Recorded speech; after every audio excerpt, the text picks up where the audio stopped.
Un Uy, momento, Irina, un momento, sí, que lo pongo a grabar. sí, Bueno, voy a hacer la introducción. Vale, vale. bueno, pues lo que he dicho, Irina va a continuar con su experiencia Beacon y nos va a mostrar un poquito pues los avances que ella ha ido haciendo con el tema de, en este caso, de diálogos o de formularios, ¿vale? Y ha aprovechado para hacer un login, ¿de acuerdo? Entonces estamos todos a la expectativa a ver qué tal, qué nos ofrece. Seguro que calidad y indudablemente trabajo, eso no lo duda nadie, ¿vale? Muchas gracias, Irina, por tu trabajo, antes de nada, y todo tuyo. Muchas gracias, Cristóbal. Bueno, me esfuerzo todo lo que puedo, hasta donde me dan los conocimientos. Así que, bueno, pues vamos a ver lo siguiente. ¿Puedes ponerle un poquito de zoom a este editor? Sí, No, a ver, yo es que este le conozco poco. vale.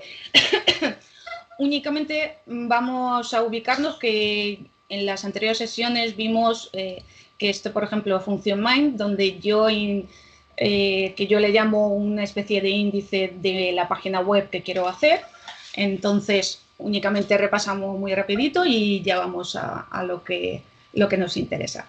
Bueno, que tengo aquí mi clase, inició mi clase HTML, declaro el objeto, y ya inicio, pues introduzco los métodos que necesito como el documento, declaro el documento, el lenguaje, después las funciones que ya voy creando, que es como head, que ya hemos visto en anteriores sesiones, el body, el div que creo sobre el body, porque no trabajo yo.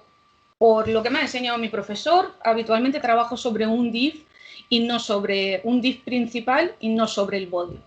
Entonces, el cierre del body y, bueno, este ya lo hemos visto que es el sangrado, cierro el documento, cierro el objeto y cierro la clase HTML-doc.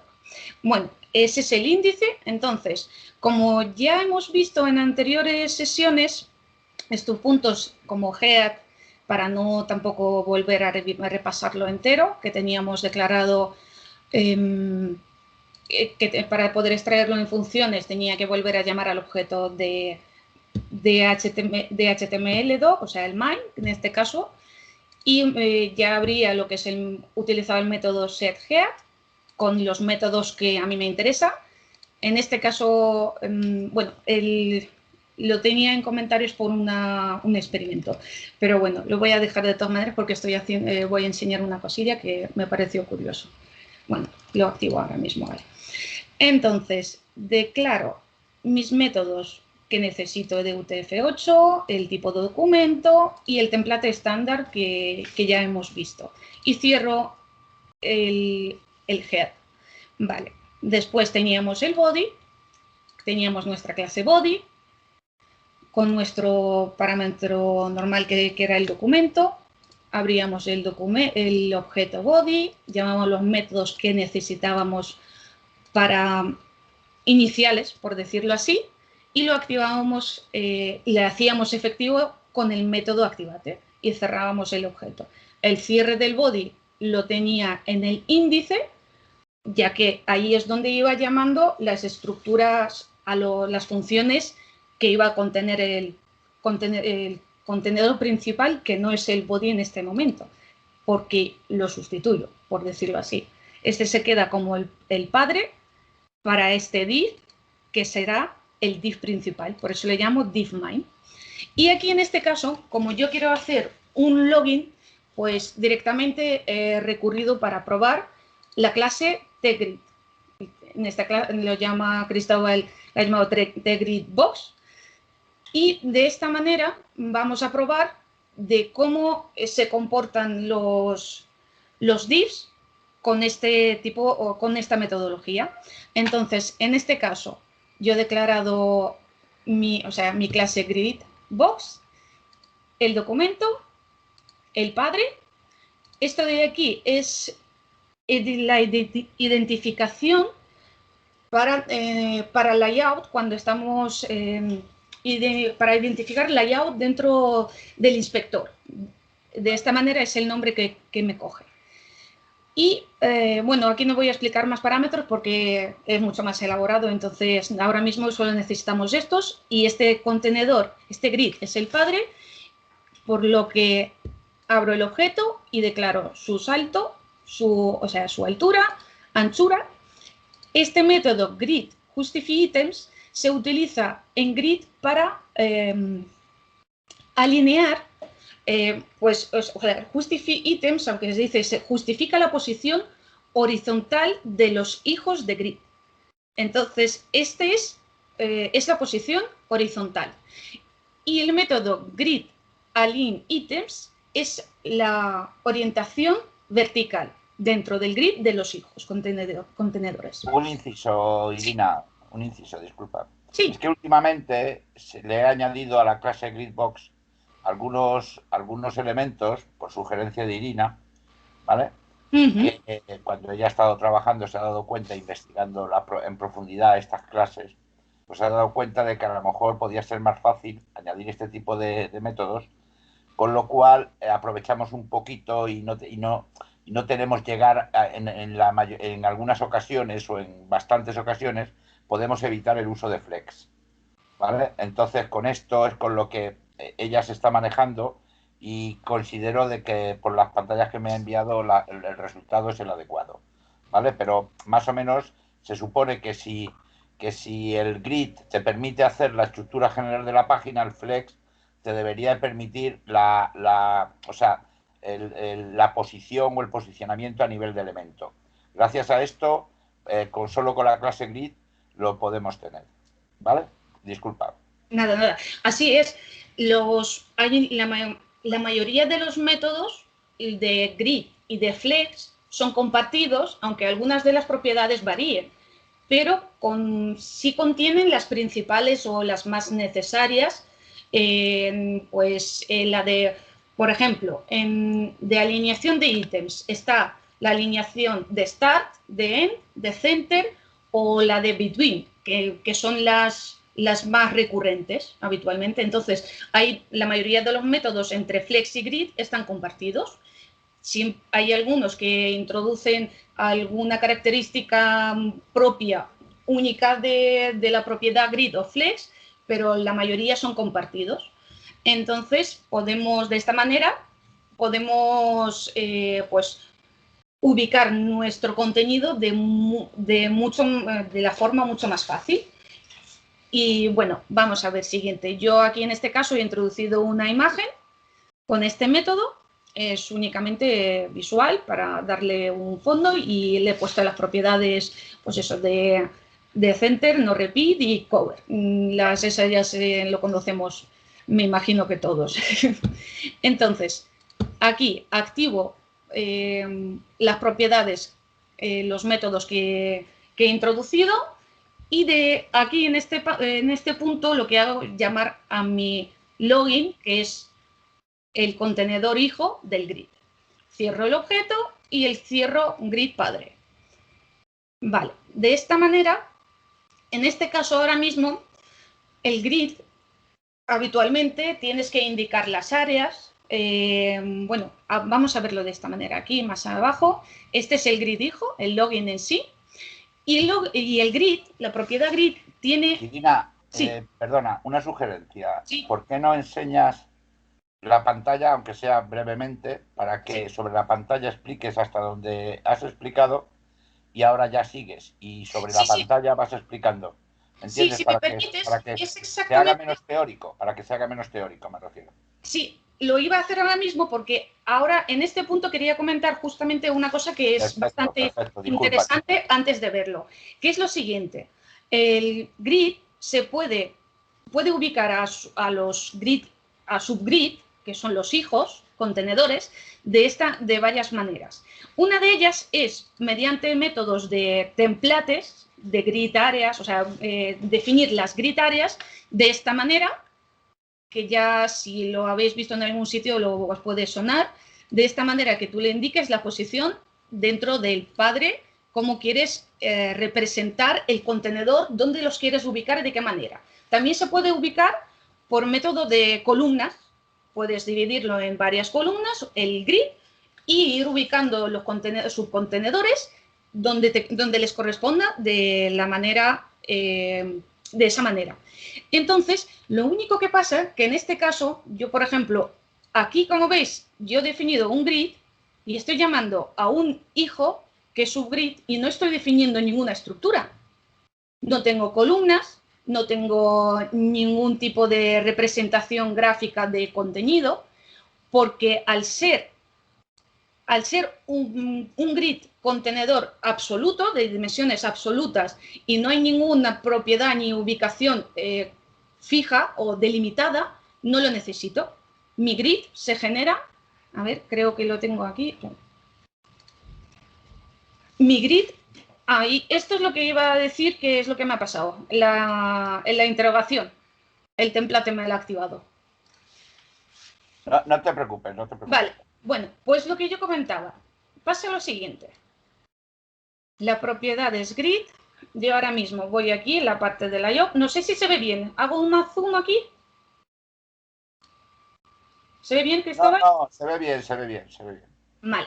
Pues yo ahora mismo, como veis, aquí tengo GridMine, que es el grid que tengo. Es el grid padre. Lo puse GridMine de esta manera. Este no es. Lo voy a borrar para que se vea.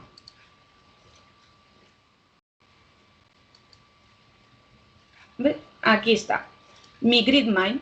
Ahora mismo, como veis, no tiene delimitada en absolutamente ningún parámetro. Está correctamente ubicado, display es grid. Los métodos para justify items, o sea, para ubicación o colocación correcta o las coordenadas correctas que yo necesito de mi contenedor hijo, está reflejado perfectamente. Y en este caso, al ser contenedor 100%, por decirlo así, en dimensiones de alto y ancho, no necesito ni definir columnas ni hacer ninguna representación gráfica, como en este caso de subgrid. Este es el aspecto ahora mismo que tiene. Y como podéis comprobar,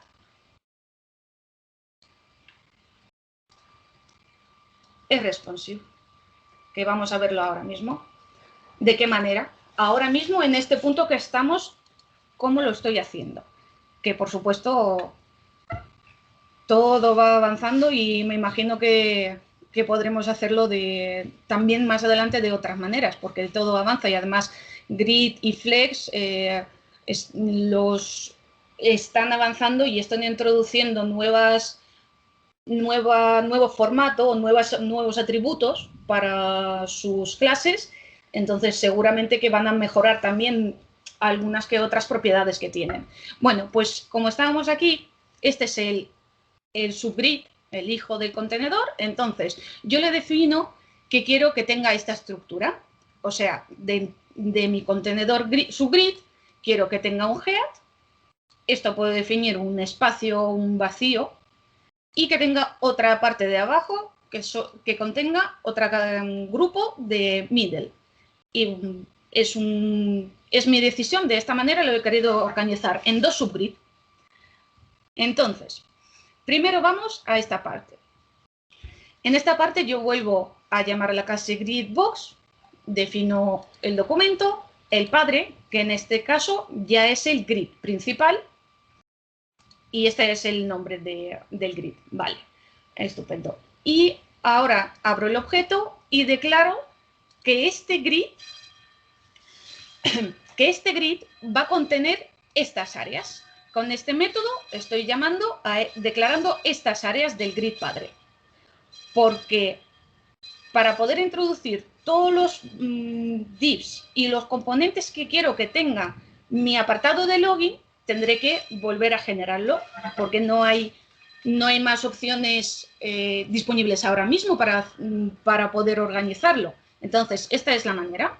Yo llamo el grid area, llamo a esa estructura y le defino que mi grid, que va a tener el apartado de login, tendrá este ancho, el 50% de ancho, 50% de alto, y le defino unas medidas mínimas y máximas de altura y anchura.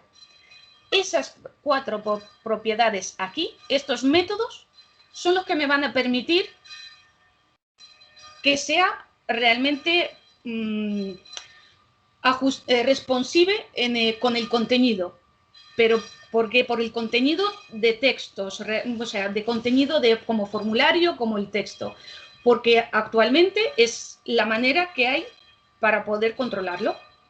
Después de esto, definir estos parámetros mínimos y máximos de altura y anchura.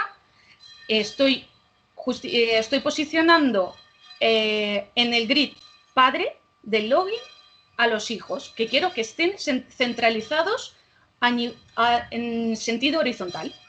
Le defino unos padding, le doy un borde, defino el color y grosor y ya está. Y activo lo que es el grid padre del login. A ver, ¿qué es este contenedor? Esta es la definición de este contenedor, que tiene esos altos, anchos, máximos, mínimos, con esos padding y el borde. Esa es su definición y así se va a mantener. Por eso, esa es la forma ese es su comportamiento, solo de esta manera. Uy, se me ha escapado. Vale. Bueno, pues vamos al siguiente punto. Aquí llegamos al primer subgrid del login. Estos parámetros de esta clase, al ser el hijo, yo al declarar esta clase llamo al documento, al padre, y los parámetros que tenemos que activar aquí ya son diferentes. Al ser ya no es un grid padre, su comportamiento es diferente. Entonces esto lo veremos más adelante en detalle cuando vayan saliendo más casos y lo podamos ver más en detalle, porque de todas maneras, si Irina no puede explicarlo demasiado bien, porque además ya se lo he dicho que es que eso va a cambiar. Ahora mismo está parametrizado así, pero voy a hacer un método apropiado para que sea fácil de distinguir cuando estás haciendo un grid padre y cuando lo que quieres es definirle un grid a nivel de hijo. ¿Vale? Por eso digo que ahora mismo todo es un proceso. Sí, está bien, Irina. Entonces lo vamos a ver por encima como términos generales para ver cómo se realiza una estructura para poder hacerlo. Entonces, al declarar esta clase GridBox, abro el objeto y aquí utilizo el método de GridArea y le indico en qué área, cómo identifico el área en el que se encuentra. Pues a ese grid le estoy diciendo que se va a ubicar en todo este área. Si mi grid es 50 por 50 entre ancho y alto, en la parte de arriba se va a ajustar a estas 3 líneas y se va a ubicar solo, sin indicarle más posiciones ni tener que ni columnas, ni líneas, ni nada extra. Entonces, solo indico el nombre del área que quiero que sea y en este caso, pues le estoy diciendo que alinee el texto en el centro. Activo el GridBox hijo y empiezo a llamar a mis clases con contenido de ese grid hijo. En este caso, me he creado una imagen del logo y un H1, que ahora vamos a verlo. Aquí, la clase TVImagen la activo indicando el documento y el padre. Abro el objeto, llamo a la imagen, defino su alto, su ancho, la posición y como quiero que esta imagen se sobresalga de la posición obligada, por decirlo así, del padre, del contenedor padre, pues le indico el top negativo. Únicamente, bueno, le he introducido un borde y demás, eso ya lo menos. Y activo la imagen. Entonces, esta imagen ya está ubicada donde yo quiero con los parámetros que necesito. Vale, pues seguimos. Siguiente sería lo que es el título, el H1. En este caso yo podría utilizar un método mucho más sencillo que tenemos disponible, que es de una línea, pero como he querido darle más propiedades, no solo indicarle el texto que tienen que imprimirle en tamaño H1, sino que pues decirle el tamaño realmente, que no siempre corresponde el H1 al 26. Yo le quiero indicar 26, pues por esa razón he utilizado clase TAttribute, le he indicado el documento y el padre. He declarado el objeto, he indicado el texto que quiero que aparezca, tipo de título que es, o sea, el tamaño de H1, H2, H3 y etcétera. Y el tamaño que yo le quiero indicar. Activo, cierro y cierro el grid hijo. Por lo que, hoy no, a ti no. Por lo que esta zona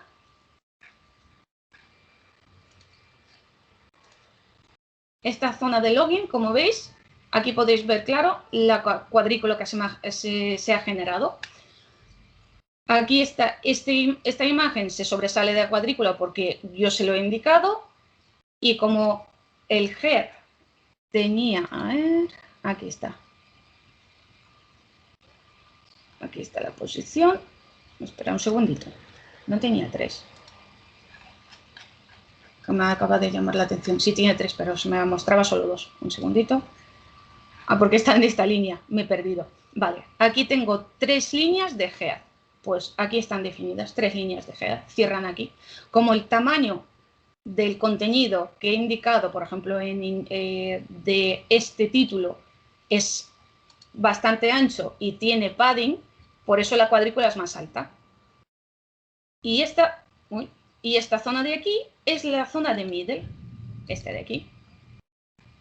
Y como tengo muchas más líneas introducidas, pues su reparto, obviamente, el tamaño de cuadrícula se reduce.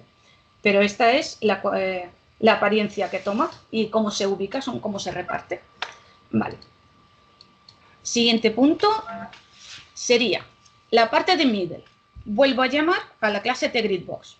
Le indico documento, el padre, y como es el gridbox hijo, pues tiene estos parámetros que ya lo hemos hablado. Declaro el objeto, llamo al método gridArea y le indico cómo se llama el área al que pertenece, para identificarlo, y activo el gridbox. Y aquí, en esta parte ya introducimos lo que es la clase de formulario, que esa clase también no la vamos a ver en detalle porque además lo he hecho muy, muy por encima, no le he dado propiedades ni atributos, es muy sencilla y muy simple, entonces tampoco hay mucho más, por decirlo, mucho más poder detallar ahora mismo en este caso. Bueno, vamos a ver, yo declaro en mi clase formulario, le indico el documento, el padre, y le indico el método en el que es el método que va a utilizar. En este caso es el post.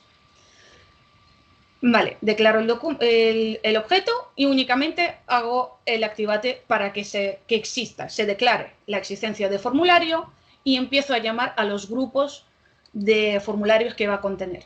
En este caso va a contener este grupo que se va a componer del label, de un input que para la introducción, donde introduzca el usuario. Esto de aquí lo he introducido yo, que es únicamente un salto de línea, porque aún no he trabajado lo suficientemente con la clase tform para tener soltura y para poder ubicarlo. Pero está muy bien este detalle, Irina, porque ahí se ve que a través de ese método tú le puedes introducir código a tu página en el momento que tú lo desees, ¿vale? Como veis, para eso está ese método, ¿vale? Vale. Entonces tú ahí le dices que te lo añada y el texto HTML que quieres y él te lo añade. Lo acepta sin ningún problema, sí. Lo fácil lo bueno de Beacon que igual que hay un método setKeyStyles con el que puedes introducir cualquier propiedad que no encuentres un método propio de Beacon, o cualquier prueba que quieras realizar lo puedes introducir. No está cerrado ni limitado a los estrictamente los métodos que existen. Siempre hay un comodín, que yo le llamo comodín por esa razón. Pues este es un comodín. Dices, ay, por favor, ¿cómo me salto de línea? No me acuerdo si hay una propiedad de de ubicación. Sí, ¿dónde se activa el parámetro? Pues como no me acuerdo, recurro al comodín, salto de línea y ya está. Pues eso, es muy por encima. Y bueno, pues en este caso el método de label lo conoceréis vosotros seguramente más que yo, porque ya os digo que aún no estoy 100% y con el formulario, porque no he podido dedicarle mucho tiempo, entonces aún estoy en el proceso de conocerlo. Bueno, pues aquí tengo el método de label, que únicamente pues me indica, le estoy introduciendo el nombre el texto que voy a introducir, visible. Le estoy indicando la referencia, el for, contra el que va a ir, que es, en este caso va a ser el user. Aquí identifico el input. En esta posición se encuentra el for, o sea, estoy relacionando el label con el input text.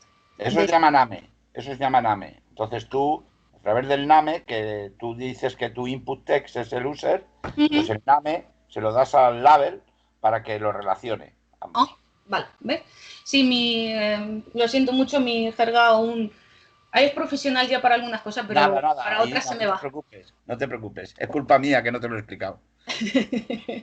Aún me queda, ya nos pondremos al día con que también no me he podido dedicar del todo a formularios, aún me queda mucho.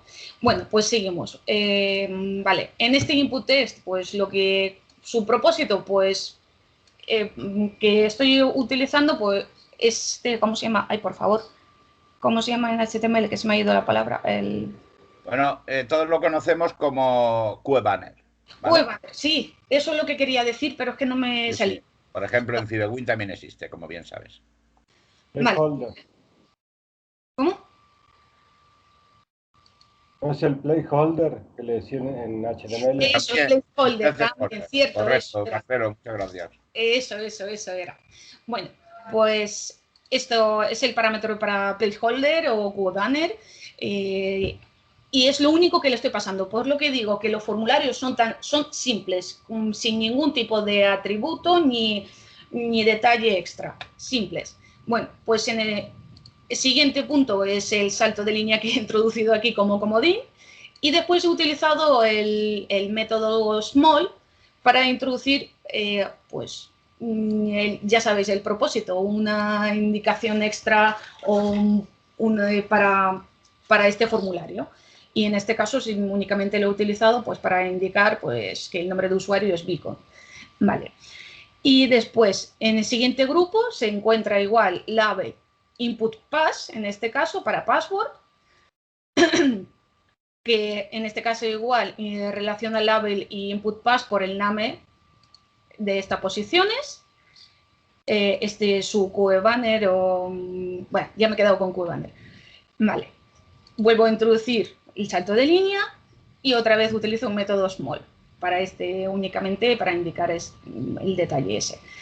Y después de esto llamo al grupo de botón, que es únicamente un botón que es de input, llamo al documento y el llamo al padre, nada más. Declaro el objeto, llamo, método de tipo, que en este caso es submit, y activo el método de botón. Aquí se introduce el tipo de botón que, Cristóbal, tú lo sabes mejor, ¿cómo se llama? Que no es bueno, eso por compatibilidad con los colores de Bootstrap y tal, de los frameworks principales, ¿no? Por eso se pone BTN Primary. Al fin y al cabo lo que le estás diciendo es le estás estableciendo un color. ¿Vale? De eso también hablaremos un poquito más despacio, pero vamos, tampoco es importante porque en cualquier sitio que os vayáis, como en V3 School o en Bootstrap o tal, lo buscáis, BTN Primary y ya lo vais a identificar. ¿Vale? Es sencillo. No tiene demasiada importancia, es solamente a nivel de color. ¿Vale? En principio, sin entrar ahora en consideraciones. Es que la cuestión que el tema de yo entonces lo identifiqué mal porque lo estaba haciendo basándome en un PRG que estuvimos viendo, que es por el tema de reenvío, al introducir la clave y demás, pues aparecía exactamente esto y como no lo sabía si era necesario, al buscarlo encontré esa indicación que era primario, no sé qué, de identificarlo, entonces dije, esto tendrá que estar. Ahí ha sido como no te lo consulté y dije, esto tendrá que estar. Ahí ha sido por probar.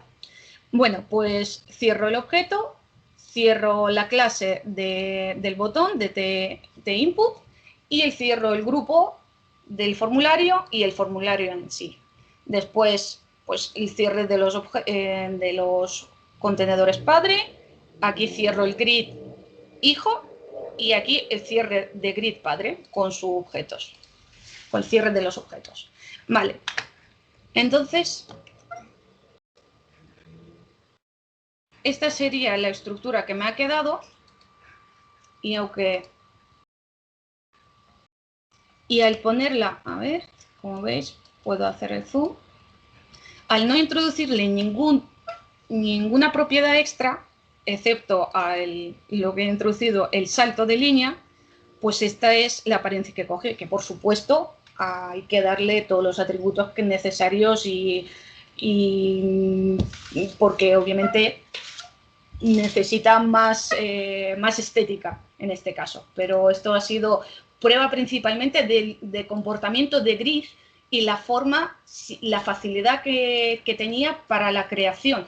Ahora mismo está en zoom. No Irina, lo del esmal, señálalo, que vean que lo que hace es que lo saca debajo. No, ahí no, en la página. No.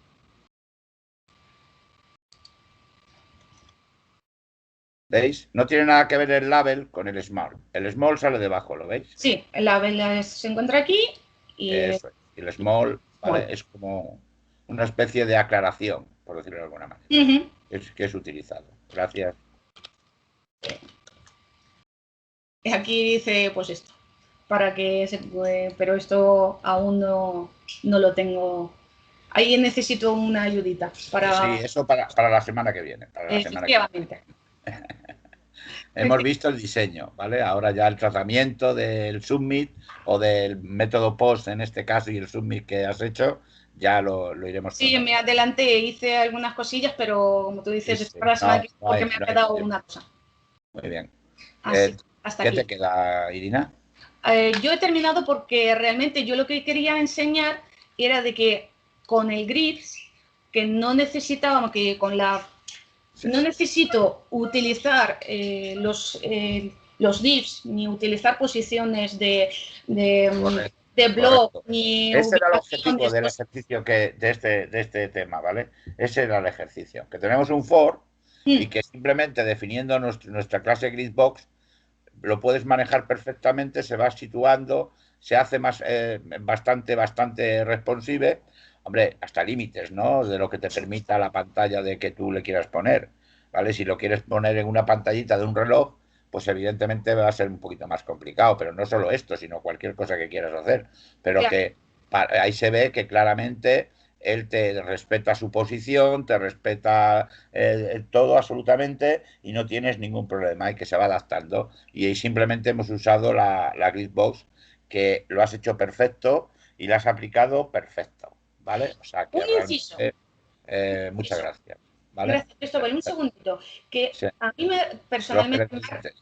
¿Sí? ¿Perdón? Que lo que necesites, Irina, que no hay prisa. No te he escuchado, vale. Que solo quería comentar que me ha parecido bastante sorprendente de que yo he creado mi body, un div padre que contiene la misma estructura, o sea, contiene las mismas dimensiones que el body, y lo único que he necesitado decir para ubicar este subgrid de esta manera ha sido alineación center y ítem, o sea, dos propiedades, center, vertical y horizontalmente, centrarlo, nada más. Eso me ha parecido súper llamativo porque con divs que coge la posición, define display, define el left, el top, el padding, o sea, necesitas, a mí ahora mismo me resulta mucho más sencillo hacerlo de esta manera porque es que no he necesitado nada. He utilizado esto para ubicar el login. Esto realmente, incluso esto de aquí, el ancho me lo coge automáticamente, no lo necesito. Yo lo pongo muchas veces por precaución, por si hay alguna propiedad que me lo desestabilice, porque muchas veces entre los navegadores y demás activan unas propiedades ocultas o que están experimentando, que nos ha pasado muchas veces de detectarlas, que te manipulan la página. Entonces, ya hay parámetros que introduzco por precavida. Entonces, Haze, por ejemplo, sí necesito definirlo en 100%, porque inicio lo estoy declarando en VH. Y esto únicamente la recalco aquí la propiedad, pero el ancho me lo coge automáticamente. O sea, lo único que he hecho es utilizar estos dos métodos. Nada más. Y me parece muy sencillo para lo que tienes que hacer para ubicar unos divs cualquiera en posición central de una página.